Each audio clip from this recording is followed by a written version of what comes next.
efa nahazo maimaim-poana ianareo koa manomeza maimaim-poana zany no dindinika raha antsika eto indray androany.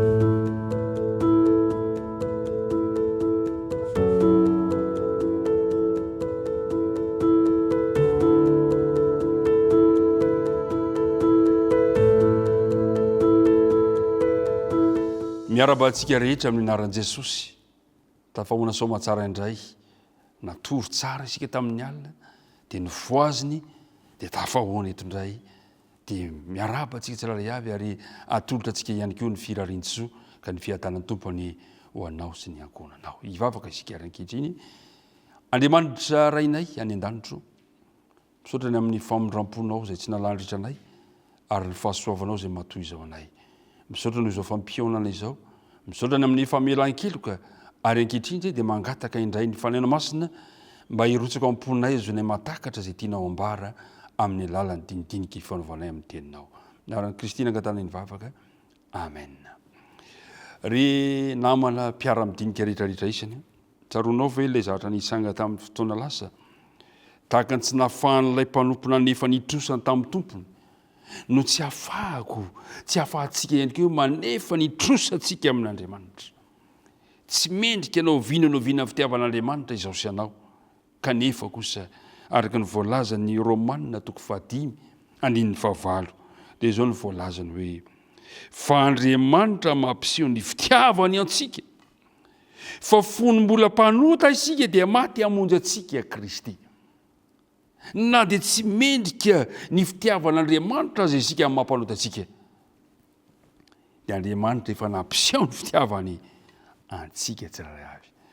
Ary amin'ny Jaona 1:7 ary izy dia vao maika miteny zavatra mahafinaritra manao hoe endre manahoana ny fitiavana nasehony ray amantsika dia niantsoana antsika hoe zanak'Andriamanitra sady zanako tokoa isika. Aza misalasala ry namana ry mpiara-midinika amiko, zanak'Andriamanitra ianao. Mahafinaritra mandriana zany ary mampahery zany. Azontsika atao ary tokony ataontsika ny mampiseho ny fitiavan'Andriamanitra amin'ny hafa arak'izay tratratsika. Mandeha ho azy zany maimaim-poana ny fitiavan'Andriamanitra sy ny fitiavan'Andriamanitra anao. Ka raha loatra raha toka mba handeha koa isika mba hampiseho ny fitiavan'Andriamanitra amin'ireo miaraka amintsika, mifanila-bodirindrina amintsika, amin'ny zanaka, amin'ny ankohonana, mpiara-miasa, ny mpiara-belona, adiditsika manao an'izany. Ry namana isany, fiantrana famelan-keloka no men'Andriamanitra antsika ary mamanina koa mba manao an'izany amin'ny fiainantsika. Ao koa tsarovantsika fa verilay mpanompo ny fiantran'ny tompony sy famelan-keloka noho ny tsy nanehoany an'izany tamin'ny mpanompo namany. Raha tian'Andriamanitra marina tokoa isika dia tokony ho hita taratra amin'ny fiainantsika ny fitiavantsika ny hafa. Mazava tsara zany zavatra ambaran'ny soratra masina fa ny fitiavan'Andriamanitra antsika no manosika antsika hitia ny hafa. Zany hoe matoa zany tsy tia ny hafa, tsy ampy ny fitiavako an'Andriamanitra. Zao no voalaza amin'ny Jaona 1:7. Jaona 1:7 ka ny 9:20.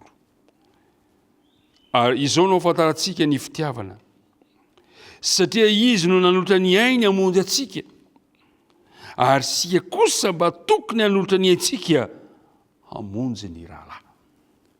Tsapanao ve ny famonjena no raisinao tamin'ny Kristy? Tsapanao ve ny famonjena izay natolony teo amin'ny fiainanao? Dia anjarantsika ihany koa ny manao an'izany eo amin'ny manodidina antsika, fitiavantsika ny hafa. Izao no nambaran'i Jesosy tamin'ny mpianatra ao amin'ny Jaona 5:10. Filazana tsaran'ny Jaona 5:10 ka ny 2:20. Izao no voalazan'ilay Jaona 5:10 2:20. Izao ny didiko dia mba hifankatiavanareo tahaka ny tiavako anareo. Dia izao ny voalazany 2:4. Ianareo no sakaizako raha manao arak'izay andidiko anareo. Mahafinaritra zany fa ny atao hoe sakaizan'i Jesosy dia zay rehetra manaiky hanao izay nandidiny Jesosy antsika. Fa inona nandidiny antsika eto? dia ny mba hitiavantsika ny hafa tahaka ny tiavan'i Kristy antsika. Raha fitininy izany ry namana isany izao, tokony hatsapa isika fanafohy ny trosa tsy manapetra tokony nefa itsika. Nalohan'i Jesosy teo amin'ny fijaliana ny trosa izay tokony nalohantsika. Araka noho izany dia izao tokony ho tia sy hisaotra an'Andriamanitra isika noho izany fitiavana izany, ary tokony haneho an'izany amin'ny hafa. Zay le hoe efa nahazo maimaim-poana ianareo dia manomeza maimaim-poana. Ry mpiara amina mianatra namana isany, ndahoana fanandramana any amin'izany isika amin'ity tontolo andro ity. Ka raha mitaky ny fitiavana ny namantsika, ny fitiavana an'Andriamanitra, dia tokony tena hododina, tsy salasala, tsy tafandrimandry ianao hizara izany hafatra ny fitiavana an'Andriamanitra izany eo amin'ny teninao, eo amin'ny asa ataonao, eo amin'ny fifandraisanao andavanandro ny fiainanao, asehonao amin'ny mpiara-belona aminao. Andriamanitra ny anomeanao mandrakariva ny fanahy masina, hitarika anao amin'izany, tsy moro izany, fa ny fanahy masina kosa no hitarika anao ka hitondranao amin'izany fanehoana fitiavana ny manodidina izany, satria efa nahazo maimaim-poana ianao isika ka andeha hanome maimaim-poana. Hoe tsika mbavaka izany fanapa-kevitra izay raisitsika izany androany. Ivavaka isika. Andriamanitra rainay any an-danitro, indrezany hafalianay mahafantatra androany fa tianay ianao, ary sahinao ny manonanay hoe zanakao izahay na dia tsy mendrika akory azy. Tompo aoko fifaliana sy ero anay izany, ka ho sahinay ihany koa ny anao fanandramana izara izany amin'ny hafa amin'ireo izay mifanerasera aminay. Mitahizo ampiaino izao mba hanao izany fanandramana izany, mitahiny tsirairay avy. Amin'ny anarana Kristy no angatana isany rina izany vavaka izany.